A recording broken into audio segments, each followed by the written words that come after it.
Caitlyn Gravenstein, a collage artist and author. My husband Nick and I left Philadelphia to start a homestead in Connecticut and to be closer to family and the outdoors. Now we're raising our son Brooks alongside chickens, goats, pigs, dogs, and a cat. Our goal is to open a farm stand to sell my art and our farm goods, with a bigger goal of one day opening a store. Welcome to Crying Wolf Homestead.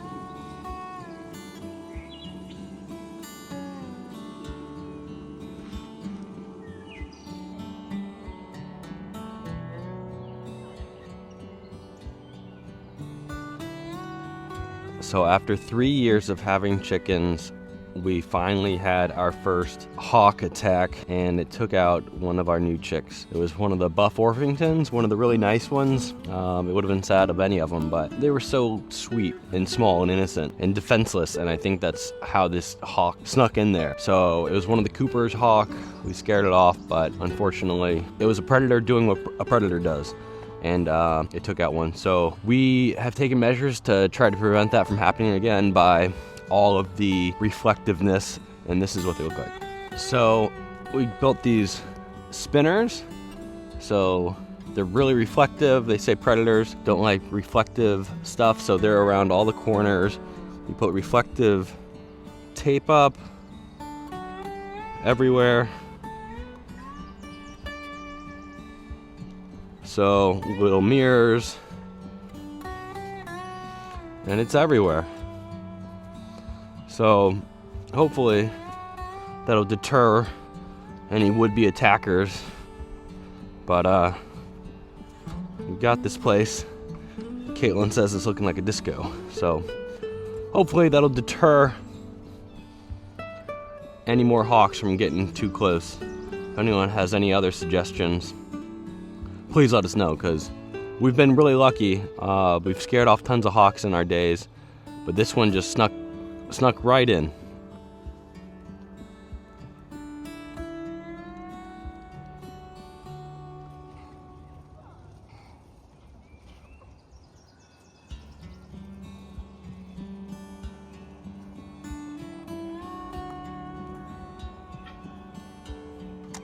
Come on, ladies and gents.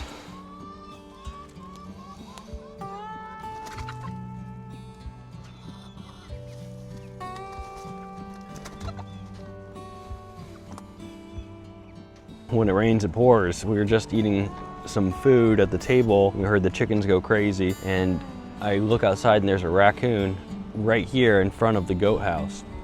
So everyone's still like a little spooked from it. All the chickens were all pushed up against the side of the fence. It's that same raccoon we've been seeing in the daylight. We got him scared off, and I don't think he's coming back anytime soon. But man, these predators, I think just that time of the year where it's just enough coverage to where the animals can't maybe even see them coming until it's too late. I don't think he's coming back, and everyone seems to be safe. We walked through, counted everyone, and no one looks like they were bit. But whew, eventful dinner.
So everyone knows to look out for poison ivy all the time, but there's different variations of poisonous ivies.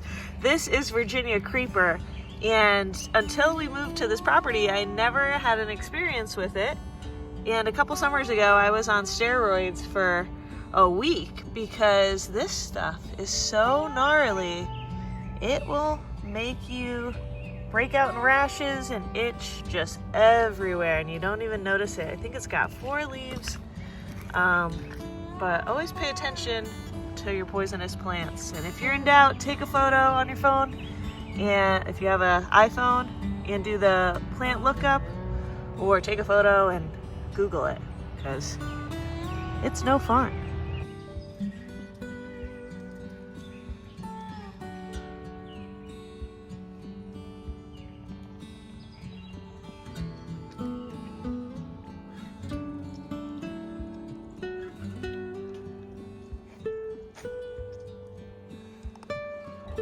I planted this apple tree when I was pregnant with Brooks, and it was just a little stick from Tractor Supply. It was probably like this tall, and I kind of haven't tended to it. I thought it would be a good spot here because the sun is so bright on this spot, but deer and animals have eaten it up so much in the last 2 years that I kind of gave up hope, because we've tried apple trees and stuff and it never works out. Well, this one has been so resilient. This year it's blooming again and it's bigger. I'm gonna wrap the base of it, and so that it can grow without anybody pushing it over. Deer, especially when they're getting the velvet on their antlers, like to rub their antlers against these, and they like to eat the leaves. So I'm gonna try to protect it this year best I can. But I'm so excited. This is Brooks' apple tree.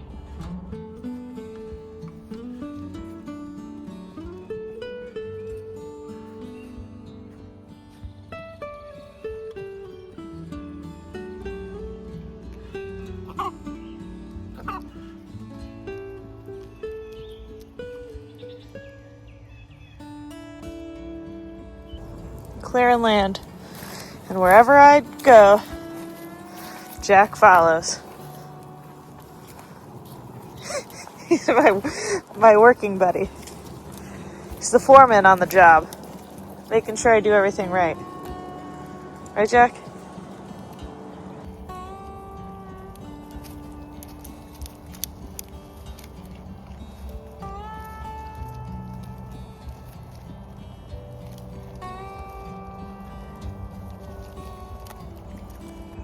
If you guys remember, a few episodes ago, we got this electric fence to, for the first time, use the goats to clear a specific part of our land.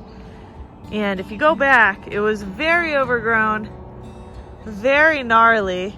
But now look at this. Look at what these goats and chickens have done. And we've uncovered a lot of junky stuff in here from the previous owner, so we're gonna clean this all up, but we just regained all this space back.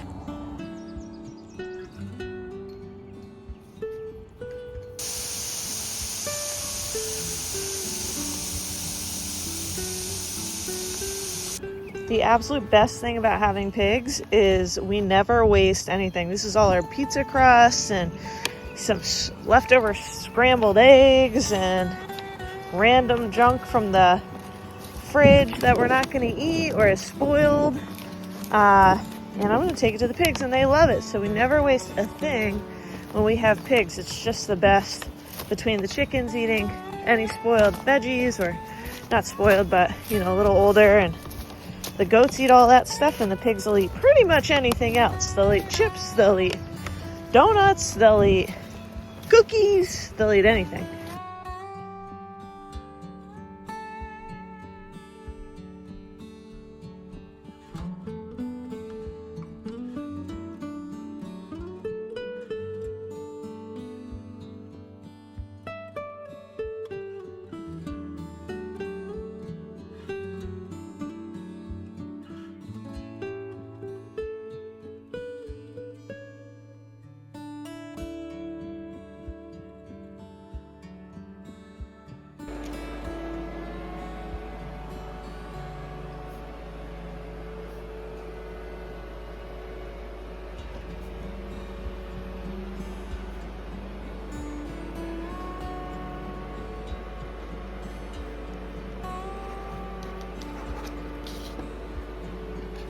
I'm sending out my Collectors Club prints of my art for this month, and they are going to 11 different countries and 29 different states, which is just like What? Amazing.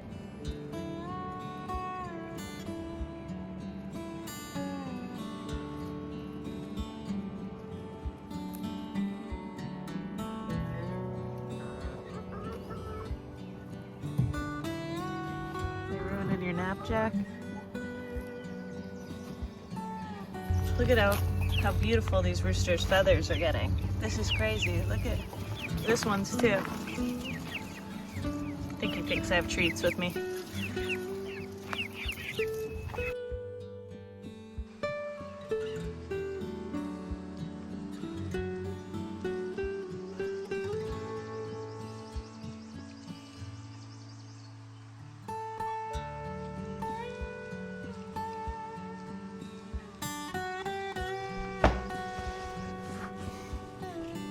We had a failure at the farm stand. Well, not really a failure. It's regarding our bread. We sold all but one loaf of bread, which we're so grateful for. But this day, it was a long day, it was a hot day. We had it sealed up in the bread bag, tucked real nicely in the farm stand. It looked great. But at the end of the day, when we retrieved it, brought it back down, and we tried it, it didn't retain the moisture that we liked. So we're pivoting into banana bread. We'll see how that goes. Our current best sellers are chocolate chip cookies and eggs and some miscellaneous goodies, but we thought we'd give banana bread a try, specifically chocolate chip banana bread. So that's finishing up right now. Man, all right. We'll see how these go.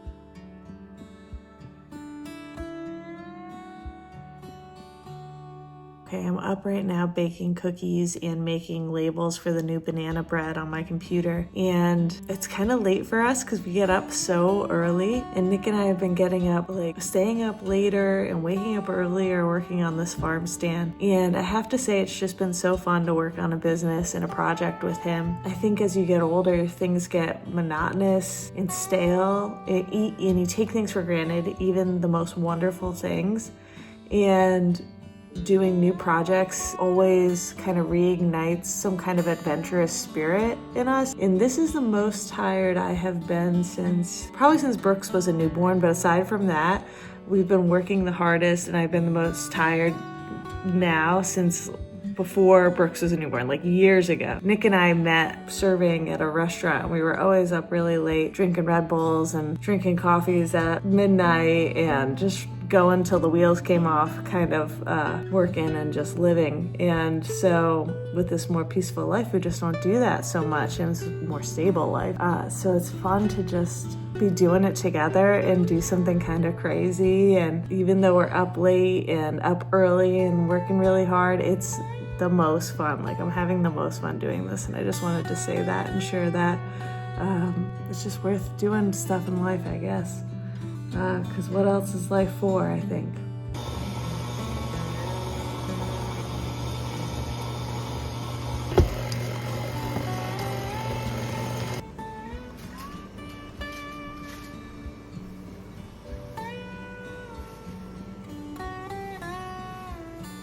Okay, it's 5 a.m. and Brooks isn't up yet. So we're gonna get up and fill this farm stand with stuff and see if this banana bread is good. I'm sure it's good. Nick's a great baker. Great baker. Great cook. I need coffee. All right, here we go.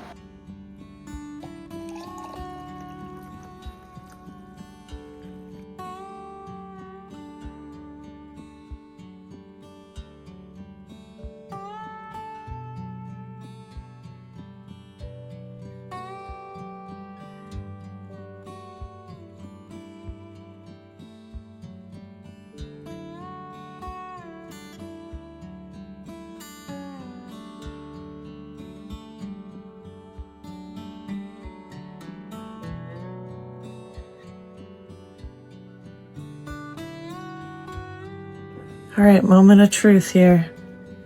Banana bread.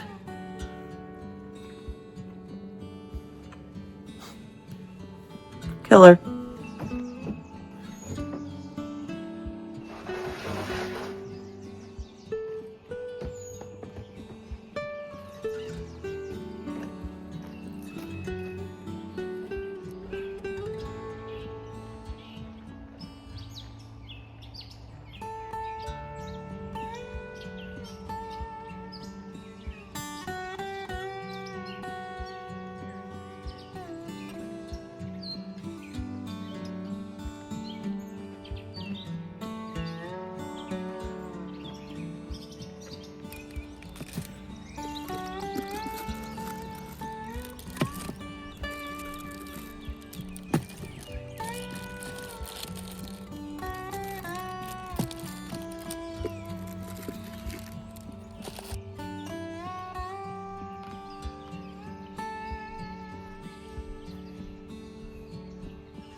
This was a test batch of banana bread.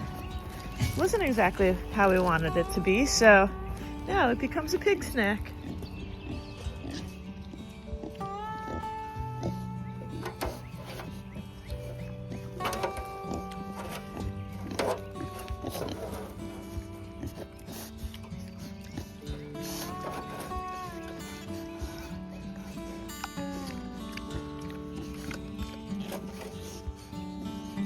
Always making a mess, right?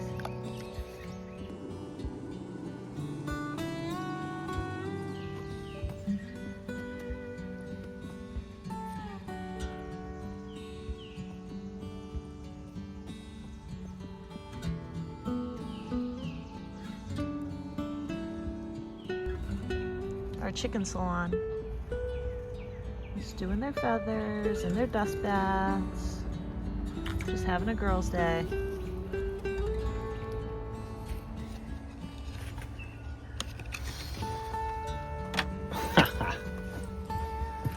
Alright.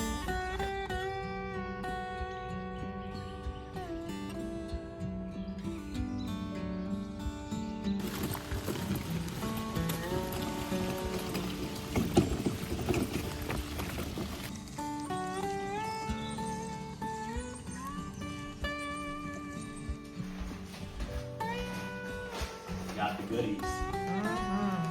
5 guys. Gotta celebrate. You know, we're all about making our own, getting our own meat, raising our own meat, hunting our own meat, making our own food, but you know, sometimes you just gotta celebrate.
Got some plants for the garden. Dill. Boston cucumbers for pickling. Got 4 of those. Yeah, I was just getting some pig food and they had plants. This is jalapenos. This is jalapenos. This is big beefsteak tomatoes, the big like sandwich ones. Cherry tomato. Beefsteak. Jalapeno. This is another cherry. Oh no, beefsteak. Okay, so we got 3 big ones, 1 little one. Those produce like 1 million every time we go to the garden. We're picking some off, but we're gonna get another one of those. 3 jalapenos, 1 cherry, 3 beefsteak, 4 cucumber, 1 dill. I'm going to put some throw and grow out right now. So Nick and I plant food plots for the deer on our property. And since our terrain is so rocky and hilly and woodsy, it has turned out to be really easy to use this stuff. So it is no-till food plot food. And we've been using it for like 3 years now. It's a combination of ryegrass and clover. The deer love it. It grows really, really well, and since it just rained, it's a perfect time to throw it out there. We do archery, so it's nice to have a food plot for the deer. I do it throughout the summer. Sometimes I just sprinkle it on trails and stuff, and it's turned out to be really good. This is not like a sponsored post at all. We just really love this stuff. No-till. This covers 1/4 of an acre. Normally I have a seed spreader that I use and it spreads it much more efficiently, but I forgot it. So we just threw some out there.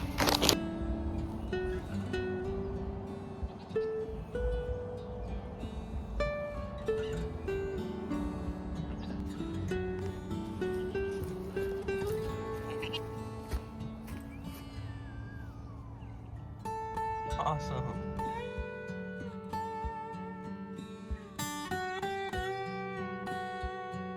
Thank you for watching our journey. Stay tuned because next week we're going to hang our Farmstand sign, start our garden, and sell even more Farmstand goodies while learning lessons along the way. Always remember, keep moving forward. See you all next week.